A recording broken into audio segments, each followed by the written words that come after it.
Welcome, everybody. I'm really happy to see so many here on before a long weekend, and I'm glad that you're taking some time out of your day. I want to make this as valuable for you as possible and informative, and also lots of takeaway tips and tricks to be able to apply as of today, so you can really use some of the learnings that you're going to take today for this hour. So please put in questions. I'm going to ask you some questions during our session. Please engage. Love to know where you're coming from, what you're engaging in, what your challenges are. But what we'll cover today is we'll talk about cybersecurity. Obviously, you're all curious. That's why you're here today. You obviously have certain things that you want to know more about, or maybe you need a little bit more of a baseline. We're undergoing an identity crisis in cybersecurity, and I want to be able to talk to you a little bit more about why that is and why that applies to you. And then we'll talk about the threat landscape and how that applies to you in your everyday workplace, regardless of the size of your company and the location of your company. Then we're going to talk about some best practices and then give you some Q&A at the end, as Matt said. So right now, what we're uncovering as security professionals is most individuals, regardless of the company they work for, don't realize they're being targeted from threat actors, hackers, nation state attackers. We're just going to call them hackers today, and they come all in different shapes and sizes. They're very sophisticated at the end of the day, and they have a lot of tools in their toolbox to be able to do exactly what they want to do to any organization globally. So they can exploit the trust in technology, and they can really exploit our emotions to craft scams that evolve faster than most of us can even keep up with. As security professionals, we try our best to keep up with them, but we are a little bit playing whack-a-mole, because as we navigate to protect you against one thing, whether it's one particular type of method, here they are advancing their schemes to another method. So what I want you to know, first and foremost, as we start today, is you need to know you are the target. I work with so many people who always minimize their place inside of the workforce. They minimize their activities in their workday. They minimize what they do and what value they have towards a threat actor like a hacker, whomever that is. Now, I want to change that mindset for you right here, right now, and let you know you have to have a little bit more, we call it digital literacy. To be able to accept that fact alone could really empower you going forward in everything you do in your work flow and in the business you're working in going forward. Understanding you are the target. And I'll give you a couple examples throughout this session as to why you are the target and why you need to understand that isn't going to change. So first of all, let's talk about what they want. So what they want is actually what you do and what you touch every day. So they want confidential data. Now, what has been confusing to many people is what is considered confidential data. So you have lots of confidential data in your organization. You have proprietary data, and you also have personal information, which we call PII. Personally identifiable information. So what is PII? Why don't we look that up? So can you help me by looking up what is PII, first of all? And let's get all on the same page, because I've worked with many people who can misunderstand what this is. And this is what you do every day is you handle PII every day, whether you realize it or not. So in the chat box, please put in what your findings are for what is PII, personal identifiable information. And then I'll read it out as you submit it in the chat box.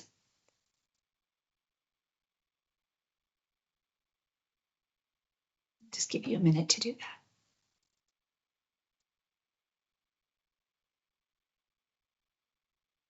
Email address, exactly. Maybe one wouldn't think that because you can use anonymous email addresses, but it is an email address because it's got that digital footprint. So excellent answer. Thank you, Jim. Name, birth date, address, SIN number, MSP number. Brilliant. Date of birth, your full name, your age, your home address. Brilliant, brilliant. What else would you think?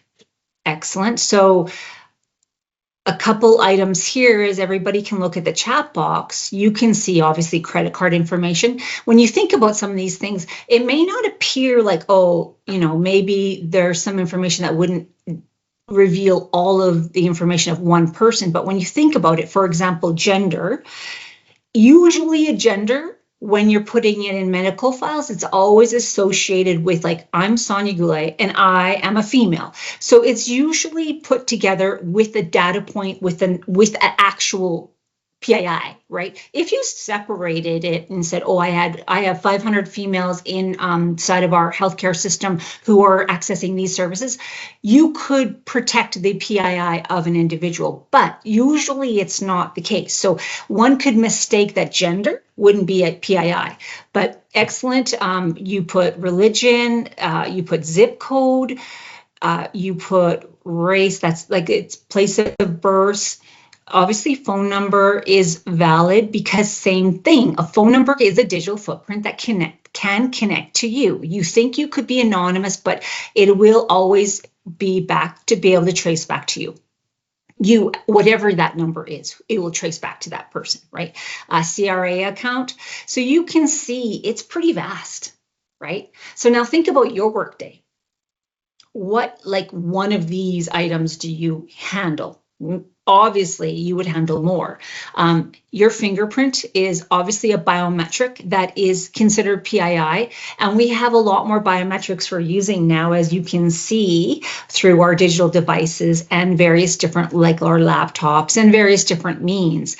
So you can see that it's evolving, our PII, and advancing, but it all still is PII, regardless if it's a biometric or if it's just something as general as your gender.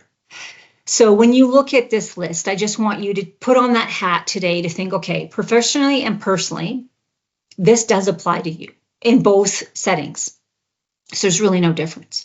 And then also think about your clients, okay? You're handling PII of them as well. So you're actually navigating PII probably every single day, and you may not know it. So I would like you to keep in mind and just calculate in your brain what you're using, like today, next week, every day, and just add that up to how many points of PII you're handling.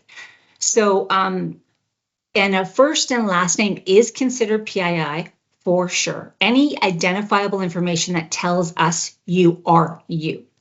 And that's really important for you to know, because this is, it factors into laws, privacy laws, and it factors into your business ethics and the laws that your business have to fall under. It depends, especially how regulated you are. This is a really key piece, especially if you're audited. This is a really key piece. So it doesn't matter if you're nonprofit or if you're a bank or healthcare, you still have all of these pieces that are really crucial in you doing your business for your clients, your team, and your staff, like collecting HR records, for example, or payroll, but they are an integral piece of you doing your day-to-day work. So now what's happening is hackers have figured out the value of using your data and the value of the PII. So imagine El Chapo. He was a criminal. He was a drug cartel. Obviously, the Sinaloa cartel is still going strong, regardless of it trying to be dismantled at this moment, but it is a cartel. And I've always referred to them as terrorists because they cause harm in every single way and have no regard for anyone's well-being besides their own. And their own is to make as many millions of dollars as they can through every business means they can. Now, transfer that over to hackers. They're exactly the same. So this image here you see of Dimitri, he's actually a real hacker. Now, not very often do we get a face and a name associated with a ransomware gang, but Lockbit is a ransomware gang. And so Lockbit is a very sophisticated ransomware gang that would be somewhat similar to a cartel gang. They have all of their different positions and they have all their different roles to do all their different means of being able to do crime. And they're going to do digital crimes against your organization. So someone like Dimitri has been somewhat, we haven't caught him per se. We found out he's the leader of the Lockbit ransomware gang, but we haven't stopped the Lockbit ransomware gang. We've just slowed down their business by finding out how they have stolen data, where they've stolen data, and we've been able to retrieve some of that data. But the same comparison is in play here, because what you have is a sophisticated criminal that has all the means, all the money, and all the tools to be able to do exactly what they want to do. And so they're operating, and there's dozens and dozens of ransomware gangs that have the same motive. They just have different sets of tools or different targets. So some ransomware gangs target banks, some target crypto, some target nonprofit, some target, just healthcare. So it isn't always like Lockbit ransomware gang will target every industry and it is the only ransomware gang. There's numerous ones. And then there's like top 10. We track them every quarter. We track what they've stolen. We track how much money they've made. We track their activities. Besides the headlines that you see every day, we track them beyond that, because they always do brag about what their kind of last crime was, but we can't necessarily track every single thing that they've done, but we do it a lot. We do a lot behind the scenes. So now their goal is to hunt your data, and their goal is to steal your data, and then their goal is to sell your data. It's that simple. So that's their main objective. So their crime is all through digital access. There's no physical way you're going to know who's doing it and when they're doing it. So they're going to come after you because what do you touch? You touch data. What do you touch? PII. And not only do you touch it, you probably have access to some pretty sensitive data. And so what they're able to do is they're able to leverage that, and they do leverage it because they know how to leverage it, and so they can sell it.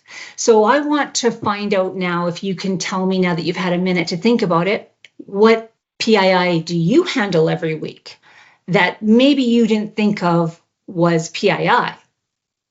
So again, put in the Matt will put up a question poll for you, and then you can just put it in there. So now that you know what PII is, please put in what is one of the items that you handle. And I'll give you while those questions are coming in, Sonia, someone did ask in the chat here, what about first and last name only? Is it considered PII? And I think that's a great question, because it is obviously easy to get names and first name and last names from social media and stuff. So is that something we need to be more careful about protecting? Right. And that also is about identity crisis too, because what you're having is these hackers are trying to steal any data points, first and last name, credit card information, your email, because what that can allow them to do is then steal your identity. So we're having a higher level of fraud on every aspect of banking and credit cards because identity is being stolen, right? Facebook and social media is obviously very easy for us to track information on you. I mean, I could find out a lot of information on you just by going through your social media accounts, and I don't even have to be using a lot of tools, like a lot of digital tools to find out information about you. So the thing is that it's really important for you to know that some people even minimize that your employee number is PII. So it is, because again, we're not thinking about the digital footprint of this, because you've done it for years. Some of this you've done for years and it's never been an issue. But what I'm saying now is this digital literacy is going to require you to understand, to see it with a new lens, to understand these all are access points of personal data that can be stolen and cause harm. And under the privacy law, when data is compromised and a company is considered a breach, it is about, can it cause harm? And cause harm means compromising your identity. Compromising, like stealing your SIN number, means that's compromising you because it's causing harm. You will possibly have your identity stolen, or you could be having loans taken out under your name that's not done by you. So those are just a couple of examples. You could close a poll now if you have some answers. Yeah, I got some answers. I have The answers are payroll information, place of Mm-hmm. birth, addresses again, banking Yeah. information, legal Mm-hmm. name, client's email addresses, employment contract, service contracts, Mm-hmm. date of birth, FNL names, mailing addresses, IP address. Excellent. Yes, IP addresses. Yes, those are really critical pieces of PII as well. And when you think about contracts, it's riddled with PII. So if those aren't shared properly or saved properly, that could compromise your organization. So when we talk about an identity crisis, basically, if they can get any part of your identity, they can get into your company. So that means like you're the gateway to the company. So when they get into your company, whatever you have access to, they have access to. Do we want that? We don't want that. But the privileges you've been given, the access privileges to access, SharePoint, contracts, HR files, financial records, that would mean if someone takes your identity and gets into a system that you have access to, that means whatever you have access to, they have full access to as well. So if you could keep in mind now that like everything you do, you're going to be conned. It's hard not to be skeptical now. We're Canadians, we're so trusting. We're just trying to do right by our boss and our clients, but we are actually in a season where we're getting conned every time we turn around. And 82% of cyber incidences are caused by uninformed employees. And did you know that sophisticated phishing campaigns target new employees within 3 weeks? And that's really scary because if a new employee isn't aware of how they're going to be a target, they're going to be very susceptible to any incoming request, regardless of the type of request, because they're going to think, I have to do it because I was asked by my manager or by my CEO or by my colleague. So we have to come together as a team and we have to approach this differently. We have to look at it with a new way of boldness, of being able to go, how do I know this is real incoming messages? Because these hackers have such a sophisticated toolbox that we call it crime as a service, CAAS. Now, we've always learned of SaaS, like software as a service, right? Because you use an MSP service or you use a cloud service, you'll get the SaaS services, right? But we have crime as a service in my little world, but it's not little. These are just a snapshot of a few examples of the crimes that these hackers do. So as you can see in the top right corner, we've got phishing as a service. So phishing is here to stay. It's not going anywhere. We've got vishing as a service. It's here to stay.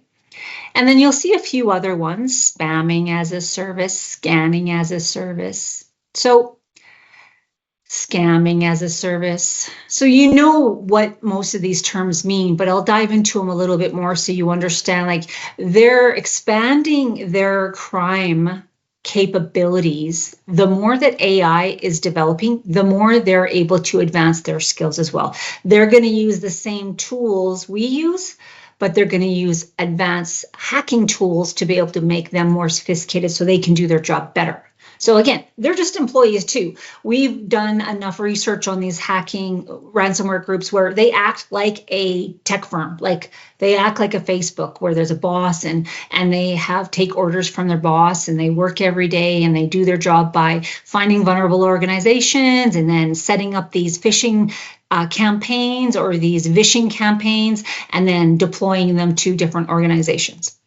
So when you're looking at this, you have to understand you're going to have different levels of kind of attacks coming at you.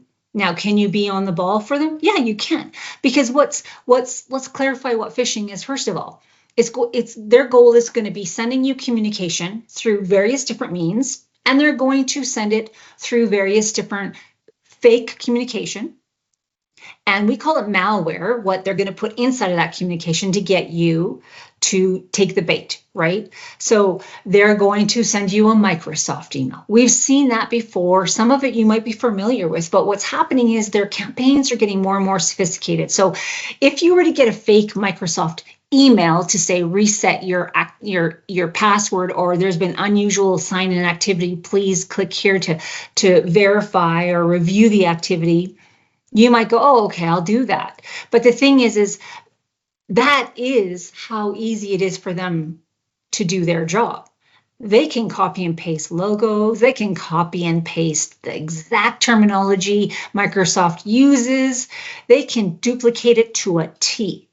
And that goes for any type of correspondence, literally any type of URL as well. So what you need to know is the incoming messages, whether they're going to come by text, email, IMs, we have to be way more alert because AI has made their job easier by taking away any errors that we would see with our visual eye. So you need to know if you don't recognize it, you have to delete it. And if you don't recognize it, you have to find a way to figure out how to verify it's real, but not responding to it, because these are going to inundate you in your inbox every day from now on. They're not going to go away because these are the low-hanging fruit for these hackers. They know how to find an email of yours. They know how to find your name. Like I said, social media is a beautiful gift for them. It just keeps on giving. So you now are kind of out there on display, whether you like it or not. So they don't have to do much digging to find out enough information about you. And it isn't always super personal. It's just that they'll send out the whole campaign to your whole organization or to a bunch of different organizations. And all they need is you, one of you, to respond to it. Okay. So you have to recognize what is real and what is not. That's the trick, right? So when you're looking at these daily risks, over 75 of targeted attacks are beginning with these phishing emails. So 75%. So that means they are going to bombard you and they actually are effective. So seasoned professionals like myself, we still struggle. And I am so paranoid. I wear a tinfoil hat. I double check every email and I make sure I have the time. Like it only takes 20 seconds to verify, but I won't mess with it. If I'm not sure, I will double check. So even this week, Matt and I had a conversation because I received an email from Smart Dolphins, had some really weird email that made no sense to me. So I took a screenshot of it and I sent it to Matt. And I said, does your company send this information out? He said no. So I just deleted it right then and there. But here on an email like this, you can see that it's sending, looks like a normal email, right, from a company or, staff opinion.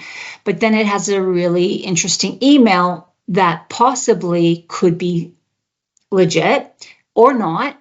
But then when they're sending you a question, all they're saying is, hey, find the survey here. So they're targeting like a new employee, but they're also trying to make it casual so that you're going to respond to it because it's casual. So you can see the ploy is going to be through emotion. It's going to be a tactic that is fun, or it's going to be urgent, or it's going to be terrible, or it's going to be casual in a way like, please just help us with this, right? But the thing is, what you've got to take pause about is this could be a legitimate email, even though it's not. But what you can say is, was I expecting this? Is this what our company does? And let's be honest. Do you have an HR department analyst? That's sometimes the simple dead giveaways where they say terminology where you go, that's not even in our company. So you have to be a little bit of a critical thinker when it comes to scanning these emails, and then don't hesitate to double check. But if this is a fake email, which this one is, you would just delete it or you would report it. And sometimes in the right corner in your company's Outlook, you'll be able to see report phishing here. Take advantage of that, and then that means you can at least spare everyone else from getting the same ridiculous email. So we need to know that cybersecurity isn't just no longer a technical issue, right? It isn't something smart Dolphins does for you that filters all your emails so no scamming email comes through. No, it's a human one. And that's where we have to be really on the ball, because those incidents are really done by us as humans, because what they have figured out is if they target you and you trust an incoming message, then that's the easy win for them, right? So they're finding that human error is the easiest way for them to get inside of an organization. And again, it's not that you don't want to know, it's that they're just have very sophisticated ploys. So I'm trying to give you the kind of what to do, regardless if the tactics change, to just how to handle it, because they will. The tactics are going to continually change. So when we look at your identity, your stolen or compromised credentials are the number 2 cause of data breaches. So they're 61% of those data breaches are caused by they're coming through stolen credentials. So your email and your password, whatever email and password organization. And so that's where we have to look at how are we protecting those, right? And so when you look at when data is being stolen, they're using your phone now as an access point. We're getting inundated by texts, and I got this text, for example, and it seemed odd. And you're gonna recollect all these weird texts you're getting, because we're getting them every day, random ridiculous ones through whatever means possible. But you can see, do you know the email, the phone number? No. Sometimes it's not in Canada, but they can spoof phone numbers, right? So this could have easily said Netflix. They would have, if they had enough security tools, they would have figured out how to spoof that phone number to say Netflix Canada, but they didn't. But needless to say, they're acting like they're Netflix Canada. So it says your upcoming bill cycle payment was unsuccessful. To avoid service cancellation and late fees, please visit. So, okay, first of all, I don't have a Netflix account, so I knew this was a scam as soon as I saw it. But secondly, is this how they communicate with their clients? No.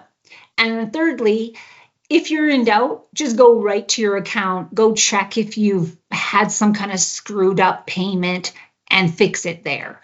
But that you just delete, and that's all you have to do. Now, it's going to be a lot of deleting because this is happening a lot. So just get ready for it. Don't take the bait of any of these hello, or it's been so great to see you last weekend. And you're like, who's this? Don't take the bait. That is exactly what they're going to take advantage of, is how can they get you to respond and engage with them or click on a link. So I want to show you just something, how quickly things can happen. So this is called smishing, as I was just mentioning, smishing, and this is MS texting.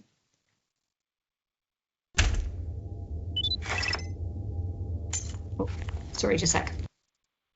Let me know if you can't hear it, okay?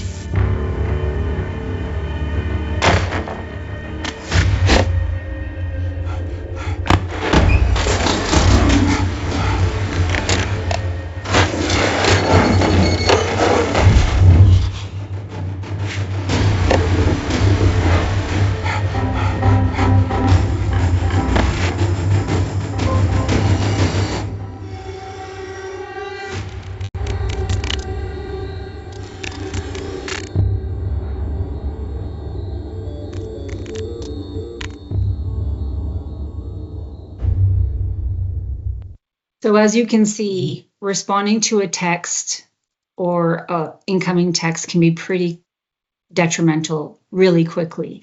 So when we look at the last 12 months from a cybersecurity perspective, 42% of cyber incidences reported cybersecurity incidences occurred in 2024. That's a lot. A lot of organizations can't afford a cybersecurity incident. So we have to look at, do you have a budget? to handle a cybersecurity incident? Do you even know what a cybersecurity incident would entail? 94% of those small, medium, and businesses face cyber attacks in 2024. So that's up 73% from 2023. So this is rising, it isn't lowering, and it is going to continue to stay kind of consistent because, again, these hackers are making millions of dollars every single time they do this because they have figured out who they can trap and who they can get money from. So over 2024, they made 4.88 million, and that was the overall cost of a data breach. So that means an organization can go down, they can lose business, they have to pay out forensic analysts, they have to lose business from their clients. So those are the kind of costs of breach. This is what they're including.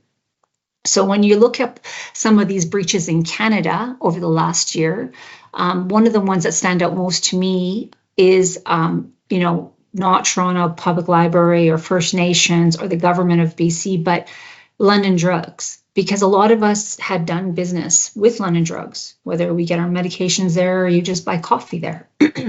So I've been using London Drugs for years. But the fact that they had to shut their stores down for 10 days because of a ransomware incident tells you the severity of this breach.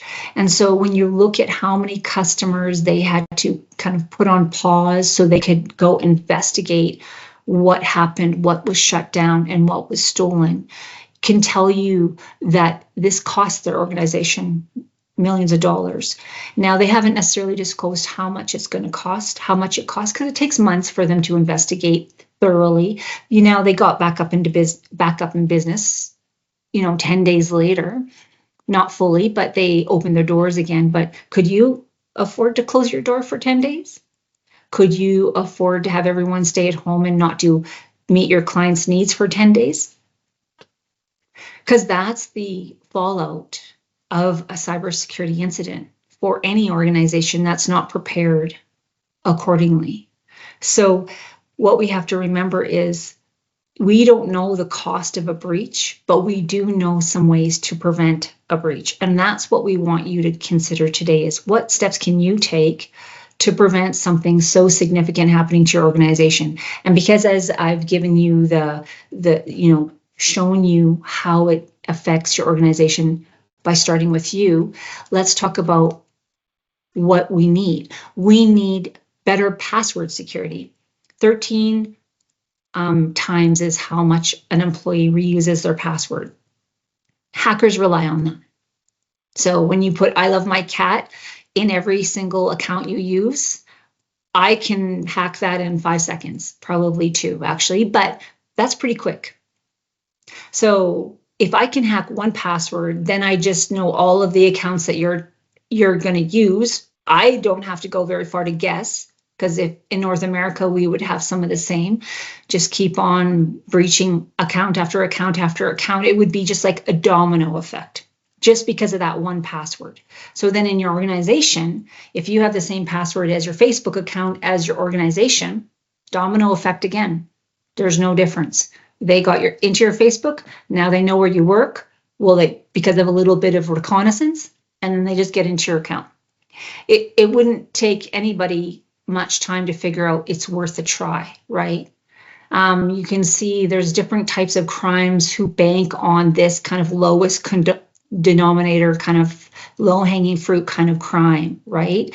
So this is one of them. Believe it or not. And we need passwords to get into every single account. We have over 120 apps we use, whether it's our phone or through work or just between a combination of all of them. No one can memorize 120 accounts.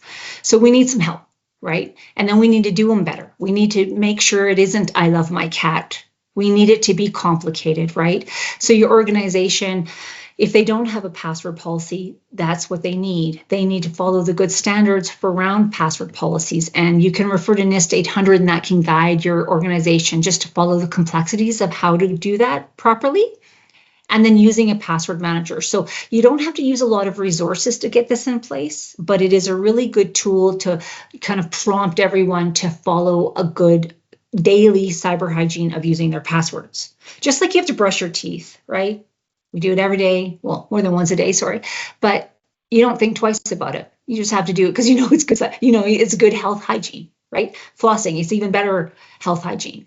This is the same thing. This is the bare bones basics that we have to get to starting today, is using a password manager and helping us adapt to adding and changing new passwords. So every day, changing a password that you have that has been 10 years old, 1 year old, because trust me, I know people have had 20-year-old passwords because it's easier to remember, but a password manager can take away that confusion and store it for you like a vault, like a bank has a vault. You could have a vault, but it's a digital vault. Now, I have a lot of people who ask me, well, is it safe? And why would I use that? And it's like, well, let's talk about the alternative. Where do you save your passwords otherwise? Now, this is what's funny to me is where you choose to save your passwords is more insecure than using a password vault. Every single one of the options that I've been told are way less secure than a password manager vault.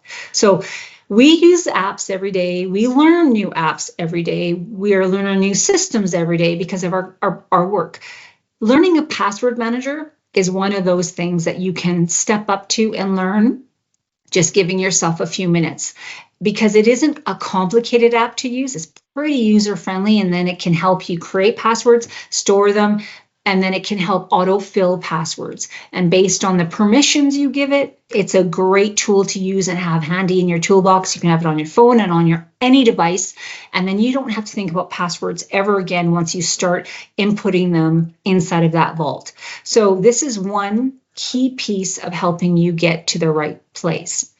Now, we also know deepfake is growing in incredible forms, right? Thanks to all of the competing AI, generative AI tools out there that are just vying to be the top provider. We call it the arms race. Either way, deepfake is going to give you fake images, fake sounds, fake videos. It's going to give you as many fake visual cues as it possibly can, the more sophisticated it gets. So what unfortunately is happening is we can't determine fake from real. And there's not necessarily enough regulation out there for us to know how to do that. So I can't give you an answer how to navigate that. I have one friend of mine who's just like, I just think everything's fake and I just don't believe anything I see anymore. That's fair. That's fair. You might have to be that paranoid. But you can verify it is what I would recommend, because at this point, we don't know how to verify an image because it comes out so quickly, and it's just the creation of those are so quick. We don't have any instant way to verify that. So you need to find a method within your team to know how to verify any incoming visual images or videos for your own sake. But then there's another aspect, and that's the voice. So I'll just give you a little example of one thing that we have as a campaign to show you how this works. Hey, Maria, I think I got locked out of my work email. Can you text me the company bank details to this number? We're really not supposed to do that. You should contact IT. Yeah, I know, but the boss is asking me to take care of something right now. Just text the details to this number. I'll put in a ticket later. Hang on. What's the safe word? Maria, I don't have time for this. The boss is gonna... With AI, scammers can sound like anyone. Create a safe word with your workplace today. Learn more at staysafeonline.org. So this is our reality, that you're going to have incoming phone calls that are going to have a random request. And so you have to know that you have to be accountable for everything that's coming to you now. And you are going to be the human firewall, so that if you take that mindset from today forward, you won't be a victim to any incoming message with a I don't know. You'll have this sense of, I'm going to verify, I'm going to double check, and I'm going to make sure that this is who they say they are, regardless of the request. So when we look at MFA, we also have to know that's another way to verify. And it's a really simple way to verify. So some of you are already using it, because if you use CRA, you have to use it, for example, about multi-factor authentication, or some of your companies are using it inside of your organization. That's great. But all of your critical accounts I would say use multi-factor authentication. So even on a personal front, use it for your shopping accounts, your banking accounts, your health accounts, because what it's doing is it's just giving you that other layer of protection to say, okay, are you going into this banking account? Is it you? And you verify, say, yes, it's me. Because if someone is coming in and unauthorized while you're on vacation or something, you can know something's wrong and then you can handle it. But if you don't have it, then they're getting inside of your banking or your credit card or anything for that matter, because you don't have another layer of saying, I have said, ask me first before I get into that account. So every software you use, doesn't matter which one, has this option. All you have to do is enable it. So again, I would encourage you to start with your top 5, enable all of them, and you'll see 5 seconds. It doesn't take a long time. So these steps aren't time consuming and they don't require a lot of expertise. And when it comes to Wi-Fi, one of the things we also recommend is just think about downloading videos or music offline before you leave for home. Do your banking before you leave for home. You can use your hotspot if you have to use, company email, but don't do anything that's going to use critical data. You're going to use critical data like airport, coffee shop, hotel. Just don't do anything that require private, confidential information through Wi-Fi. It's really not as secure because anyone can basically can steal that, Starbucks Wi-Fi. And then you think you're logging into Starbucks and actually it's a hacker that's just going to now steal all the data that you're typing in and going, and they basically can just shadow it. So it's really easy for them to do that and really uncomplicated. So just know, even though Wi-Fi is free and available everywhere, don't take advantage of it when you're using confidential or doing confidential work. That would be my quickest recommendation. If you have a VPN, use that, or just a hotspot, use that. Now, also, we need to know that we just can't believe all communication. So what secure text apps do you use? I would recommend you make sure you're using those with your teams. I would say social media IMs are very dangerous nowadays. So be very careful if you're a social media manager, how you navigate that. And I would look up best practices to navigate social media to protect incoming communication and how to navigate and protect yourself from that. And then follow your company's communication process. So for example, new employees are so at risk. HR staff members are so at risk. CEOs are so at risk. So you have to know, like, if you have a process for inputting HR records, never let any vendor steer you off course. If you have a certain method of inputting client records, never let any vendor or client veer you off course. Follow that process. And if there is an external source coming in and requiring you to change your process, that's where you need to double check what's happening. Because I've had a few clients who've been that circumvented and been scammed. So you really, believe it or not, that is a real key target where they come in between your process and can completely hijack it. So they can steal money, steal banking, steal invoices, change invoices, trick you with invoicing, trick you with payment methods, the whole kit and caboodle. So it's really nerve-wracking to see how quickly they can trick you with invoicing, for example, or vendor paperwork. So just be very careful, follow that process, and then you'll be at least assured that you're following the best practices for your organization.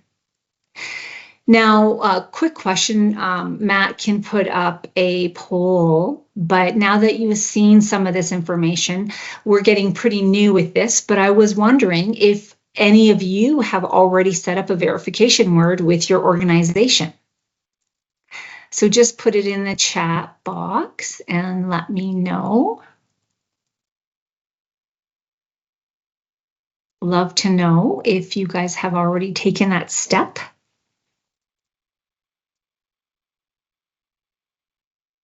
Oh, Matt, I see the answers this time. I don't know why, but. And it doesn't matter if you haven't. This is, you being here today is a perfect opportunity for you to bring that to the team meeting and talk about how you should implement that. And it's a pretty easy process to add if you haven't yet. So go ahead, everybody, please put in your answer. There's a few more that still need to put in their answer.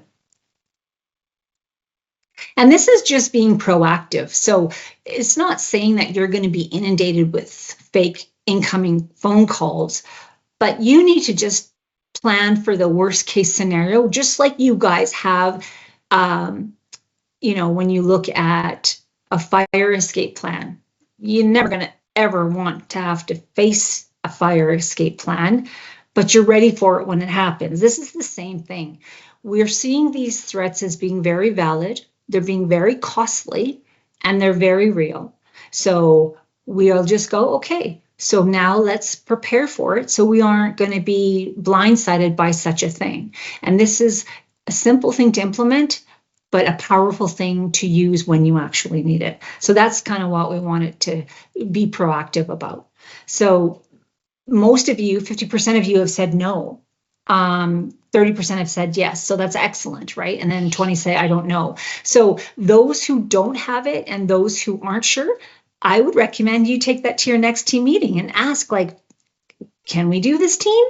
What would it look like? Can we start that? And that would be pretty exciting, because then you could be an advocate for getting things changed for the good. And so then some key takeaways I want for you to do today is start using a password manager and add 5 of your critical accounts there, changing the password. So give yourself time to do that, but it isn't that time consuming. Use MFA for all of your critical accounts. Again, start with 5 just to make it easy, just to get, you know, like peace of mind you're doing it with the right accounts. And then take your 5 seconds to verify every email, every incoming message, every text at every IM, and ask if it's real. How do I verify if I'm not sure? Because at 8 at night, if you're checking something, or early in the morning when maybe you're just like still going on, I'm just kind of waking up, give yourself some time. It's okay. And you know what? Your boss would be really happy if you verified. That would be okay. It wouldn't mean you have to succumb to anything that's urgent ever. No boss or team member should ever put you under that kind of pressure anyway. So if it's like, oh, we need this money right now, or we need this response right now, or we need this report right now, that's enough for you to go, red flag, urgent is a problem. Because in this day and age, only hackers will push, and use such emotional ploys to get you to respond in a way that is fear-mongering or scaring you. So don't ever think your bosses would do that, because that's just not the way we do business, right? And then just assume you're a target. Just be ready for that. Just be on guard and just be paranoid. It's okay. And then delete anything you doubt. It's okay. If it's really important, they'll find another way to get a hold of you. But don't ever think, oh, I should do this because what if, or maybe, or just delete it if you're not sure. And again, you're going to be surprised. If you started counting how many times you had to delete incoming fake messages, you'd be surprised. Then you would start going, oh, I am actually a target. Because if I respond to any one of these, they could bring me down a deep hole of trouble. Trouble for me, gain for them, right? So this is just you being proactive and just being a little bit more, regardless of what's coming at you, being critical to know, I can see this with a different lens. So with all that being said, I would like to leave some time to see if you need any clarification on anything I've covered today. So Matt, if you don't mind pausing the recording, that will give people freedom possibly to start asking questions and getting some clarification on things.